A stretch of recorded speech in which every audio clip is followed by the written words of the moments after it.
Alright guys, so just like the title of the episode implies, Tabitha was there and now her ass is back again. And honestly, I'm still pretty surprised that they took this route. I thought she was going to be able to do a little bit more exploring or at least get something done while in the real world, but maybe the only reason Fromland even allowed her to go back was to bring back Victor's father. I mean, just maybe he's probably a pivotal part of this puzzle that's needed in Fromland. Or maybe he was just collateral damage, because Fromland was always going to bring Tabitha back, and he just unfortunately happened to be in a vehicle with her when that happened. Either way though, we got to get into the details from this episode because Tabitha received a very nice welcome back party. So the episode begins back with Tabitha and the others arriving at the tree in the road, and then not too long after, the crows show up right on schedule. And at this time, Tabitha is still a little discombobulated from the accident, and she's trying to tell the police officer and the others that trying to take a detour and trying to go around the tree is not going to work, which we do know that Tabitha is right about, but to them she just seems like a person who's still a little out of it, and no one's really listening to her during this time. Plus, it's already too late anyway. We already know once you've seen the tree in the road, you're back, baby, so don't even try to fight it. Also, I think I saw some messages about how the tree looks different, so they're not really back because of that. But come on guys, we can't expect them to have the same tree possibly blocking an actual real road where they shoot the show for years. So of course they're going to get a different tree. If the show ends up lasting for a couple of more seasons, the old tree that they used before will probably be rotten. I mean, of course they could make a fake tree and lay it in the road, but honestly it's probably cheaper to just chop down a fucking old tree real fast and just lay it in the road to get the point across. I mean, let's be serious here. Don't get me wrong, it is fun speculating on the things in the show, but some fans just take it way too far and you guys start speculating like the grains of fucking sand on the ground, and it's like, what the fuck? So yes, sometimes the tree will look different because they'll probably end up replacing it with a different tree. It's not some deep psychological hint that the creators are trying to display to the viewers. But anyway, we end up cutting to Ethan in the town looking at some of Victor's old drawings, and then the phone rings. And of course it's fake Thomas again, but this time it seems like he's actually kind of trying to help, maybe?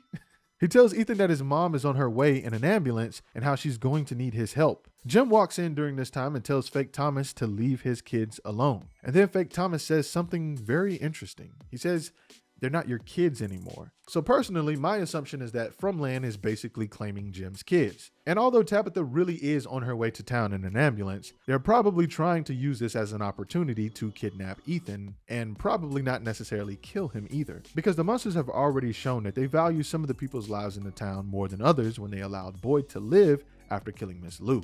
You were in the barn with her, with those things. How are you still alive? They wanted me to watch.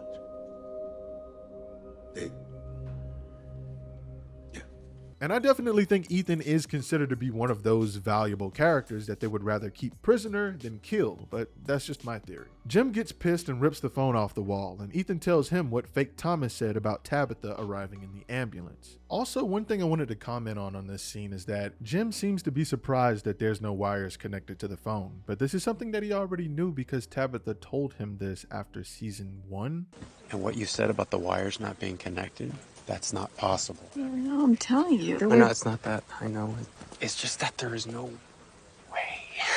This happened after Victor found her down in the monster caves, and we saw the conversation that she had with Jim when she told him. So it shouldn't be much of a surprise that the phone is working without any cords, for him anyway. I mean, I understand why Julie and Ethan wouldn't understand because we've never seen them get this information before. But then again, I guess this is just Jim's disbelief biting him in the ass, because although Tabitha did tell him about the wires, he didn't believe her, and now he has no choice. Then back at Colony House, Claire and the others are cleaning up the mess from the crow smashing through the window. And Bacta gets on Tilly's ass for thinking it's a good idea to use tarot cards in the town, which, I mean, is it really necessarily a bad idea? I mean, you know, nobody really knows whether it's a good idea or not, you know what I'm saying?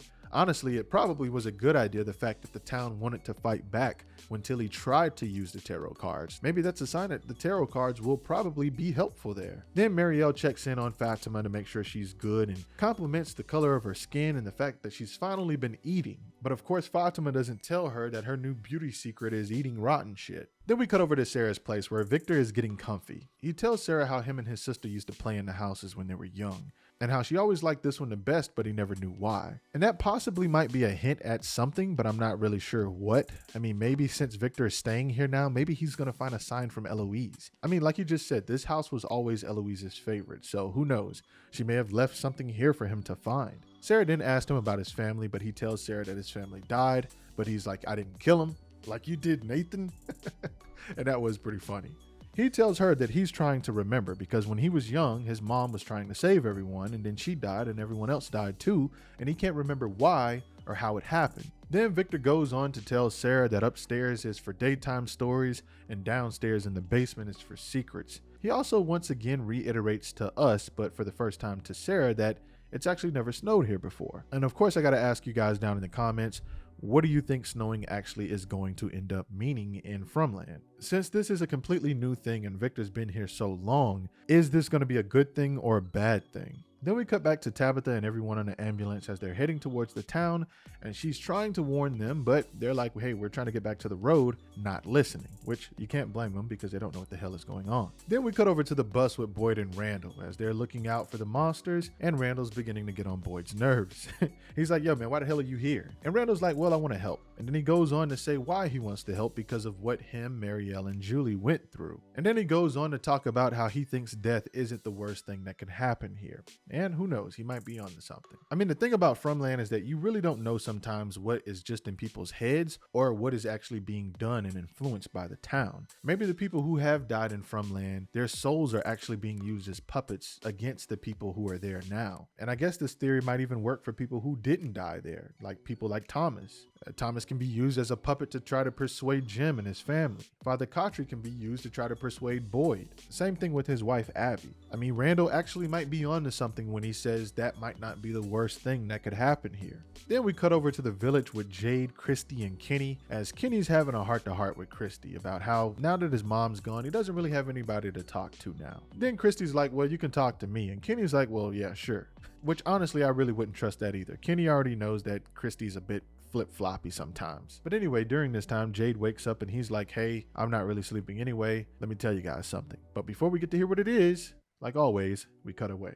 So then back over at Sarah's place, Victor finally gives her an update on what's been going on with him. He finally gives her some backstory, which has been a nice theme so far this season. There's been a lot more sharing this season than I think we've ever seen in the whole show. But anyway, Victor tells her about what we saw last season with Miranda and Eloise, how his mom Miranda ran out to go to the faraway tree, and then his sister Eloise ran out behind her. But then he proceeds to tell her about how when he came out the next morning, how there were bodies everywhere, and that's when he met the boy in white. Victor tells Sarah that there were so many bodies that he couldn't bury everyone. So instead, the boy in white told him to gather things that were precious to those people, that were memorable, and to bury those instead, which explains everything that was in the suitcase that Victor dug up. And at this time, Sarah wants to know, why did Victor choose her to get help with all of this stuff? Because of course, we all want to know too. And Victor just reveals that he doesn't want to have to do this alone, and how he may have to remember some scary things, but since she's the scariest person there, he feels safe with her, which is sort of like an insult and a compliment at the same time. But you can't blame Victor because it's like, yeah, you know, Sarah, you kill people, so, you know, you're the only person that really gets away with shit like that around here. It's pretty funny. And of course, Sarah's like, oh, okay. She's kind of like, yeah, I guess that's sort of like a compliment coming from Victor. Then back on the bus with Boyd and Randall. Randall is sort of fidgety and just walking back and forth, just pacing on the bus. And Boyd is like, what the hell is the problem? And Randall reveals how the monsters should be everywhere by now because they're creatures of habit and how something isn't right. He goes on to tell Boyd how the monster in the nurse costume is his first stop every night. Every single damn night, she just stops over there and just tortures the hell out of Randall first and then just goes on with her nightly routine, which is actually pretty fucked up. Poor Randall. Then finally we get to cut back to the moment of truth where we see Tabitha and the others arriving to the town in the ambulance. As they arrive to the town, Tabitha is in there trying to get them to stop. Then Boyd can see the ambulance arriving from the bus. Then over at the Matthews, Ethan is looking out the window telling everyone that the ambulance is there, just like Thomas on the phone said. Fake Thomas, that is, or at least that's what I'm sticking with for now. And somehow at this time, Ethan is able to break his little ass loose and runs outside. But luckily Boyd and Jim are able to get him back in. And at this time is where Boyd gets informed by Ethan about how the boy on the phone told them that his mom would be on the ambulance. Then back at the ambulance, shit is starting to get crazy as they're rounding the curve like they're about to leave the town, but one of the monsters is laid down in the street. Tabitha is inside screaming and yelling, trying to convince them not to go outside the ambulance, to not approach the creature. But of course, they don't know what the hell is going on, so You know how this has to play out. Also, there's another thing I have to mention here. It's kind of crazy how the monsters always know when someone's going to get to the town. Randall had already told Boyd how things were different tonight, how the monsters aren't out doing their normal routines, which means that they knew that the ambulance was on the way to the town. I mean, of course, we already knew this because of fake Thomas telling Ethan on the phone, but it's just kind of crazy how there's this big announcement that goes out across Frumland that the humans aren't even aware of. And it basically tells us that the monsters and the rest of Frumland always has a heads up on the humans. So the emergency workers go and approach the monster laying in the street, and what happens is exactly what the hell you think is what's going to happen. The monster slices one of their necks and then slices the other one in the guts, and then his guts are just pouring out all over the damn place. Just a damn mess. At this time, the police officer lets off a couple of shots and she sees that this ain't stopping shit. Over at the Matthews, Boyd and the others can hear the gunshots, which lets them know that the monsters are now outside. Then the police officer just hauls ass once she sees that shit ain't gonna change here with these bullets. It ain't doing nothing. And in the ambulance, Tabitha is trying to free Henry because she can see that it ain't no help. So at this time, Boyd, Jim, and Randall run over to the ambulance to try to save Tabitha. Jim opens up the back doors and surprise, surprise, yes, it's Tabitha. But they can see that she's handcuffed in the back of the ambulance and there's no way to set her free. Also, Boyd doesn't have his handcuff keys. So Randall has the bright idea to run back over to the bus to grab a toolkit. There's not a whole lot of embracing going on here between Jim and Tabitha, which I can't fault them for too much, but this is probably one of my biggest damn pet peeves when it comes to TV shows and movies. I hate when we see characters that are in hostile, very urgent situations begin to start kissing and hugging and embracing each other and all of that shit like we got all day. A monster can walk up at any time and just start fucking slaughtering everybody. So I hate to see those kind of scenes. I know he's happy to see her, but like, hey, let's get the hell out of here first, you know? So during this time, we end up cutting over to Colony House where we see the police officer approaching the area. She's getting surrounded by monsters during this time and just starts letting off shots and shit. And unfortunately, she's not that great of a shot because she ends up hitting Nikki's ass through the window. So then we see Marielle and everyone gathering around her trying to save her, and luckily for the cop, Clara actually lets her in. As Randall runs over to the bus to get the toolkit, we can see that the cicadas are now popping up again, which this is definitely not a good time right now to be seeing shit, but of course this is the town after him. But at that time, Randall is able to overcome it and goes back and throws Boyd the toolkit. Then Boyd tells him to get the hell out of there, but unfortunately, a swarm of cicadas pop up again, and this shit just completely staggers Randall and he ends up falling on the ground in front of a group of monsters. Jesus. At this time, Boyd takes the toolkit and gives it to Jim in the back so he can release Tabitha, and while he's looking for the keys, unfortunately he turns around and there's a monster right there holding them. And the monster tells Boyd in this moment to go ahead and take the keys because he can't save all of them and how they also get to keep Randall. And at this time, Boyd has to make a tough decision, but I think he honestly made the right one by taking the keys and jumping in the ambulance and unfortunately leaving Randall behind. Now I gotta ask you guys, do you feel like what he did was right? If I was in that situation, honestly, I would have did the same thing. I mean, sometimes you gotta save who you gotta save in Frumland. You can't really save everybody. And that's a crazy situation to be in. That would be Boyd against 4 of them. And we already know that he wouldn't have survived that. I mean, look at what happened in the barn. So yeah, Boyd would have been shit out of luck and he probably would have gotten all of them killed. So personally, I think he made the right move. Then we cut over to Colony House where we see Marielle and the others successfully removing the bullet out of Nikki's side, but we don't know if this is actually going to save her. At this time, Boyd and the others arrive at Colony House and Donna opens up to let them inside. And everyone is just shocked because there is a lot of shit going on right now. Nikki's laying over on the couch, shot. Boyd walks in with Tabitha, someone the town hasn't seen in forever. They thought she was missing. And on top of that, there's a lot of new people here. So it's like, what the hell is going on right now? So after this, we end up cutting to the kitchen with Elgin and Tilly. And Tilly's telling Elgin about how she feels bad about that poor girl. And Elgin's like, well, Nikki's gonna be fine. And he's like, no, I'm not talking about Nikki. I'm talking about Fatima because of what happened with the bird. And she's like, well, what if that was a sign? And this is a reasonable conversation to have, I would say. But at the time Tilly is choosing to have the conversation, like right after Nikki just got shot, it's like, oh, okay, that's kind of a strange thing to bring up right now. But anyway, let's talk about what Tilly is talking about because she does have a point. I even said this. I think everybody was probably thinking this. What if it was a sign that the crow flew into the window? And I think it really would be nice to further explore this. But at this time, unfortunately, Elgin sees the creepy ass lady lady standing in the kitchen, but she walks out like she wants Elgin to follow her, which he does. She ends up leading Elgin to a hallway away from everyone else. And then she approaches him and she's like, help me. But then Elgin ends up bumping into another Colony House member, and then the woman just disappears. And it's like, well, what the hell is going on here? Is she actually good or not? What do you guys think? Then we cut over to the Matthews, where we see Julie and Ethan still waiting for Jim, Boyd, and the others to get back. But during this time, they don't arrive, and Ethan ends up asking Julie about what happened to her.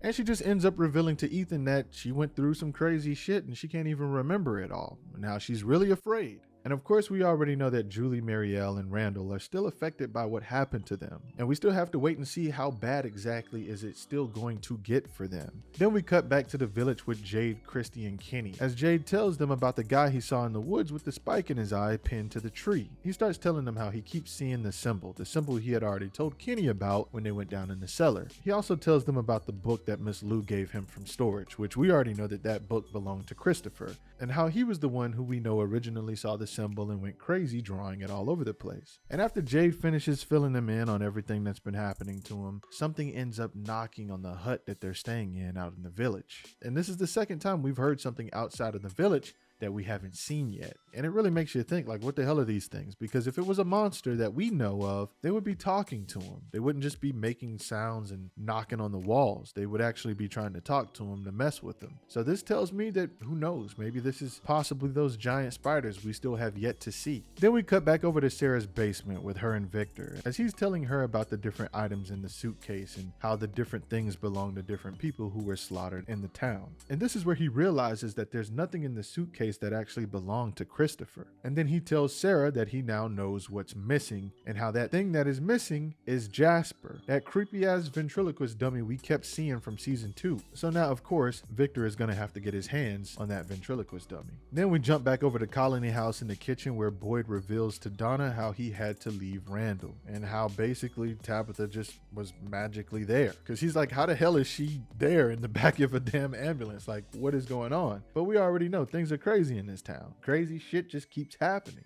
And also during this time with Tabitha and Jim, she's telling him about her time back in reality and how she got to see how Victor grew up and how that's Victor's dad, and how she thinks that's the reason why she was sent there in the first place, was to find him. And while she's filling him in on the details, we can hear Nikki outside screaming in pain before we cut to her and we get to see her die on the couch. And then Boyd goes off on the damn police officer. While Boyd's going off on her ass, Donna comes and breaks up the little scuffle kinda that they're having downstairs, tells Boyd that she needs to talk to his ass like right fucking now, takes him upstairs and basically breaks down in front of Boyd. Honestly, the first time we've ever seen Donna break down. She's such a tough character, but she tells Boyd that she's really scared and she doesn't know why they just keep coming after them. And the actress who plays Donna, who's also married to Dell, fun fact, I'm pretty sure you guys may have already known that if you watch my content, because I'm pretty sure I've mentioned that before. But yeah, she did a really great job in this moment, showing how Donna is even starting to break now. But at this time, we cut back over to Victor and Sarah, where Victor is telling Sarah more stuff about how Christopher started to spiral, and he used to make them laugh at first, but then he started going crazy, which are details we already know. But then Victor tells us how Christopher started spending a lot of time alone with Jasper, the dummy, and how Jasper was actually talking back to Christopher.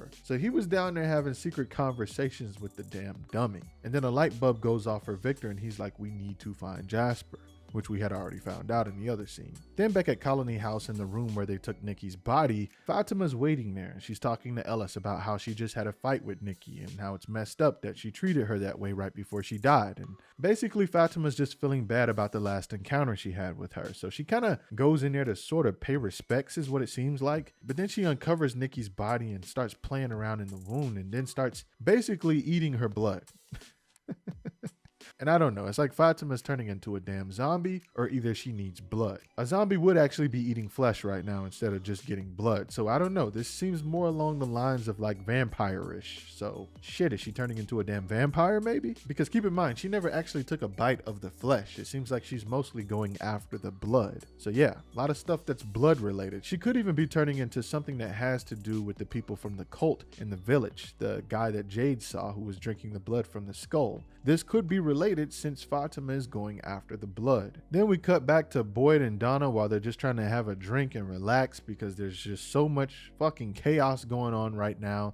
But then through the window, they can see the lights on the ambulance, and they look out the window and we can see what we think is Randall's body laying on the hood of the ambulance until we zoom in and we find out that he is alive. And this is honestly a pretty damn crazy ending because anyone who usually has an encounter with the monsters like that is never kept alive. So I'm not exactly sure what this could mean, because if they left Randall alive, then that means his character is probably going to play a much more important role later in the series. I mean, the monsters said that they wanted to keep Randall. So did they do something to his body and then returned him? Or is he just that important to the point where they thought they killed him and he actually didn't die? Or is this the monsters taking Randall and putting him on display for everyone to see to give them more fear? There's a lot of ways this could go right now. Also, I would like to know where you guys think this is going to lead with Marielle, Randall, and Julie still being haunted by what happened to them last season. And then on top of that, there's the whole situation with Jasper. I mean, is Jasper really talking? I mean, we have seen the dummy moving its mouth several times and turning its head, scaring Jade and scaring Victor. So it wouldn't be too crazy to think that it's talking, or maybe Christopher's soul is actually inside of Jasper. But that really wouldn't explain the conversation that Victor saw that Christopher was having with Jasper. I mean, this could be like a Chucky situation, right? Where something like a soul is inside of Jasper, the dummy's body. And it could be the ventriloquist dummy itself that's haunting Jade and Victor. And this would also explain the reason why they keep seeing the dolls in different places. But one thing I think we do know for sure is that Jasper is in the caves, because that is the last time we've actually seen the doll, was in the caves. At least that's my guess anyway from the last thing we've seen, which means Victor would definitely have to go down in the caves and try to get Jasper. Is he going to be able to do that? But anyway, as always, you guys, please let me know your thoughts down below on what you thought about this episode. What theories do you have? Where do you guys think this is going? Because I already know we have a lot to talk about. But anyway, thank you guys for watching.